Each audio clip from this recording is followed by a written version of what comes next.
மகளே இன்னைக்கான first promo release ஆயிருக்குது. ஃபர்ஸ்ட் ப்ரோமோ என்ன ப்ரோ அப்படின்னு கேட்டிங்கன்னா, முழுக்க முழுக்க தீபாவளி ஃபெஸ்டிவல் செலிப்ரேஷன் தான் உள்ள பண்ணிட்டு இருக்காங்க. அந்த மாதிரி தான் ப்ரோமோ வந்து காட்டுது.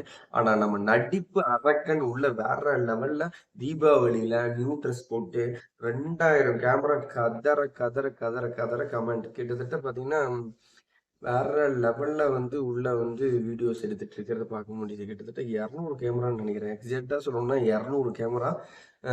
எப்படியும் எனக்கு தெரிஞ்சு திவாகர் வெளிய வர்றதுக்குள்ளார ஒரு 2000 வீடியோக்கு மேல ஒரு ரீல்ஸ மேக் பண்ணிட்டு தான் வருவார்ன்னு நினைக்கிறேன். ஏன்னா இங்கேயே லட்சக்கணக்கான வீடியோக்கள் போட்டு தர்பூசணி தின்னுட்டு ஊன்லாம் பண்ணி தான் வந்து உள்ள போயிருக்காரு. ஆனா கிடைச்ச வாய்ப்ப பயங்கர ரீல்ஸுக்கும், ஆக்ட்டுக்கும் நட்டிப்பு அரக்கன்னு நடிச்சு தள்ளுறது தான் பார்க்க முடியுது. இன்னைக்கான ஃபர்ஸ்ட் ப்ரோமோல முழுக்க முழுக்க தீபாவளி செலிப்ரேட்டட் ஆன அந்த திவாகர் வந்து கேமரா முன்னாடி பண்ற அந்த மொமெண்ட் தான் காமிச்சிட்டு இருக்காங்க. பிக் பாஸ் பத்தின லைவ் அப்டேட் தெரிஞ்சுக்கணும்னா மறக்காம சேனலை லைக் ஷேர் பண்ணி விடுங்க ப்ரோ. அடுத்த ஒரு வீடியோல சந்திக்கலாம்.